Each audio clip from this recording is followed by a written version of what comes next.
আসসালামু আলাইকুম, সবাই কেমন আছেন? আলহামদুলিল্লাহ, আপনাদের দোয়ায় সবাই আমরা ভালো আছি।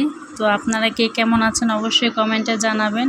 তো সকালবেলা আম্মা এই তো নাস্তা খেয়ে দিয়ে আম্মা বাইরে গেছিলো, আর বৌমার জন্য মানে ছোট বৌমার জন্য পাবদা মাছ আনছে। ছোট বৌমা একটু পাবদা মাছ পছন্দ করে, সেজন্য আজকে বাজারে ভালো পাবদা উঠছে, তাই নিয়ে আসছে।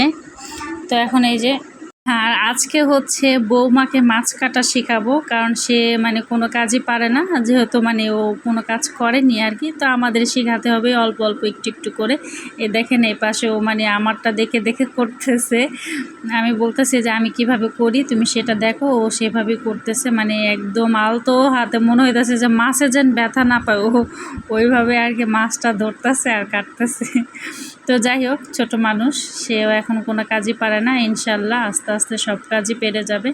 আমি যখন আসছিলাম তখন আমি নিজেও কোনো কাজই পারতাম না, বলা যায় যে মানে আমি বাপের বাড়ি থাকতে একটা ডিম ভাইজাও খাইনি, যেটা সত্য কথা। কিন্তু এখানে এসে মানে সব জিনিস আমি আমার ননদ থেকে এবং আমার শাশুড়ি মার কাছ থেকে আমি সব জিনিস শিখছি আস্তে আস্তে। তো এখন আলহামদুলিল্লাহ আমি টুকটাক মানে যা মানে চলার মতন সবই পারি। তো আমি যতটুকু পারি ততটুকুই চেষ্টা করব ছোটো বৌমাকে শেখানোর জন্য। তো ওই জন্য আমি আর কি দেখাইতেছিলাম, তো একবার দেখাতে পেরে গেছে, তো ভালোই কয়েকটা কাটছে, তেমন তার চালু না। তো আমি বেশিরভাগ কাটছি, ও কয়েকটা কাটছে। এই তো আমি ওকে দেখাই দিতেছিলাম যে পাবদা মাছের কিন্তু পিঠে একটা ছোট্ট একটা লোম থাকে, সেটা ফালানোর জন্য ও আমি যেভাবে বলতেছি সেটা ওইভাবেই করতেছে। তো যাই হোক, ছোট মানুষ আস্তে আস্তে সব কিছুই শিখে যাবে। আর বৌমা আজকে মানে আমাদের সাথে কিছু কিছু কাজে সাহায্য করবে, কারণ ও যেহেতু কোনোটা পারে না, সেটা ওকে আমাদের বলে বলে বোঝাতে হবে যে এটা এইভাবে নয় এইভাবে হবে। তো এই পাশে হচ্ছে আম্মা আবার লাউ শাক আনছে, তো লাউ শাক এনারা দুইজন মানে তিনজন মিলে কাটাকুটি করতেছে। আম্মা, তারপরে হচ্ছে ছোট বউ, ননদ।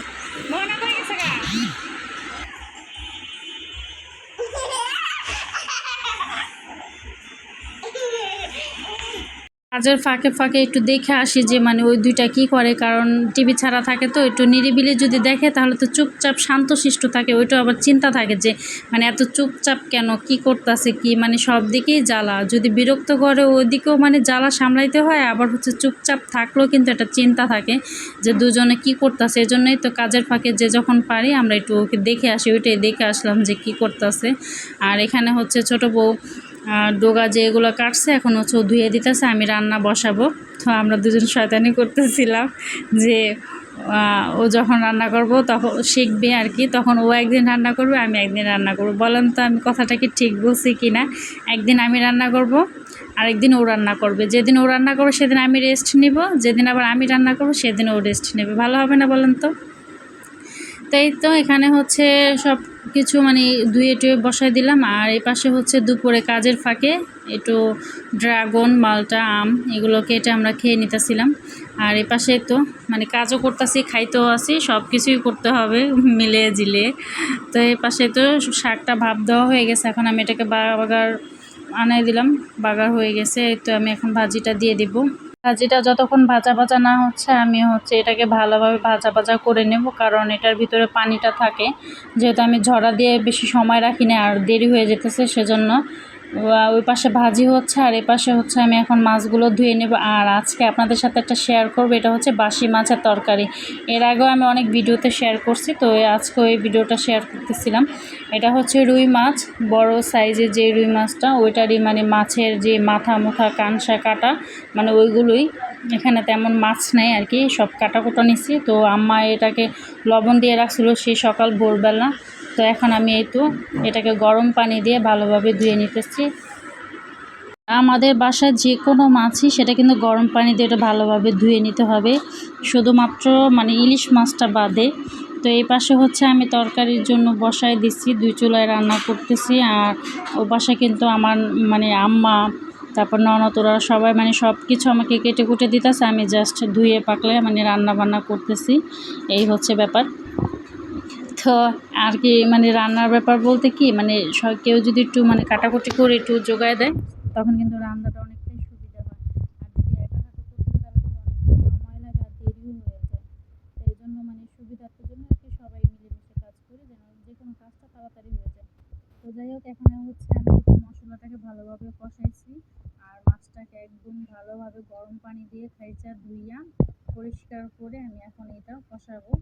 আর মাছটা ভালোভাবে কষাবো যতক্ষণ না তেল উঠতেছে ওইটার মধ্যে। আর এই তো কষানোর শেষে আমি পরিমাণ মতন পানি দিয়ে দিয়েছিলাম।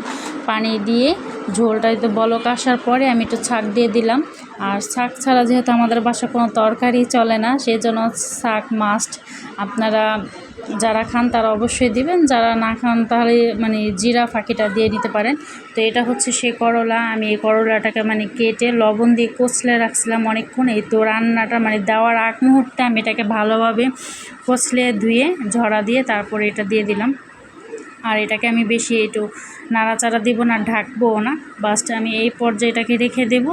জাস্ট যখন একটু মাখা মাখা হয়ে আসবে তখন আমি একটু নাড়াচাড়া দিয়ে দিব যেন নিচে পোড়া না লাগে।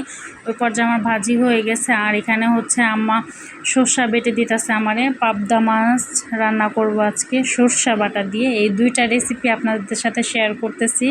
তো যদি ভালো লাগে অবশ্যই আমাকে কমেন্টে জানাবেন কেমন হয়েছে আমার রান্নাগুলো। এখন আমি তো শেষ পর্যায়ে ধনিয়া পাতা দিয়ে দিলাম। আর এই তরকারিটা এতটা খেতে ভালো লাগে, যারা বাসি মাছের তরকারিটা খায় বা পছন্দ করে তারা অবশ্যই এটা ট্রাই করবেন। আর যারা না খাইছেন, যদি লোভনীয় লাগে আপনাদের কাছে, তাহলে অবশ্যই বাসায় একবার হলো ট্রাই করবেন। এটা অনেকটাই শর্টকাট, কোনো ঝামেলা না তরকারিটা, আর খেতেও কিন্তু খুবই ভালো লাগে।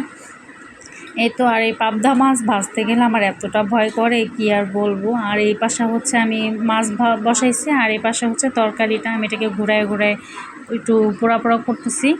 আর এই যে দেখেন, পাবদা মাছ ভাজতে গেলে আমার অনেক ভয় করে, কারণ এটা বোয়াল মাছের মতন অনেক ফুটে আর ছিটে। আমার অনেক মাঝে মধ্যে পোড়া লেগে যায়, তেলের ছিটা আসে। এই জন্য আর তেমন ভিডিও করা হয়নি, কারণ মাছের ছিটা সেটাকে ঢাইকা রাখতে হয়, আবার ধরতে হয়। তো যাই হোক, এখানে আমি পাবদা মাছের জন্য মশলা টশলা যা যা দেওয়ার সব কিছু রেগুলারলি হলুদ মরিচ আদা রসুন বাটা লবণ এই আর কি, ওগুলো দিয়ে আমি ভালোভাবে কষায় নিয়েছি। এরপর যে আমি দিয়ে দিলাম বেটে রাখা সরিষা। এটা সাদা সরিষা। আমি যখন যেভাবে পারি মাঝে মধ্যে সাদা কালো মিলাই দিই, আবার শুধু সাদা দিই কালো দিই, কোনো ঠিক নেই। আর এপাশে সেই রুই মাছের ডিম ভুনা উঠতেছে। এই ডিম ভুনাটা আমি শেয়ার করতে পারিনি, এটা আম্মা রান্না করছে। তা আমি জাস্ট এখন আবার একটু ভাজা ভাজা করতেছিলাম। এটা হয়ে গেছে। এই পর্যায়ে আমি এটাও কষায় নিতেছি। এটা কষানোর পর আমি একটু আবার ঝুরি ঝুরি আলু দিব। এই যে, আর কালি জিরাটা আমি ভুলে গেছিলাম। কালি জিরাটা আমি তেলের মধ্যে ফোড়নে দিই। তো আজকে অনেক ভুলেই গেছি আমি, যখন আর কি কষাইতেছি তখন আমার মনে পড়লো। আপনারা যখন রান্না করবেন তখন অবশ্যই তেল দিবেন, তারপরে কালি জিরাটা দিয়ে দিবেন, তারপরে পেঁয়াজ দিয়ে দিবেন। তো আমার এই তো এখন সব কষানো হয়ে গেছে। আমি পরিমাণ মতন পানি দিছি। আর এই তো লাস্টে একটু শাক দিয়ে দিতেছি। আর সরিষা বাটা তরকারিটার মধ্যে কিন্তু একটু ঝোলটা বেশি লাগে, পানিটা, কারণ একটু মাখা মাখা খেতে অত ভালো লাগে না, যেহেতু সরিষা তো ঝোলটা এমনি ঘন থাকে। একটু ঝোল ঝোল খেলে এটা ভালোই লাগে। আর আমার শরীরটা বেশি তেমন ভালো না, সেজন্য আমি অ্যাক্টিভ বা রেগুলারই করতে পারতেছি না।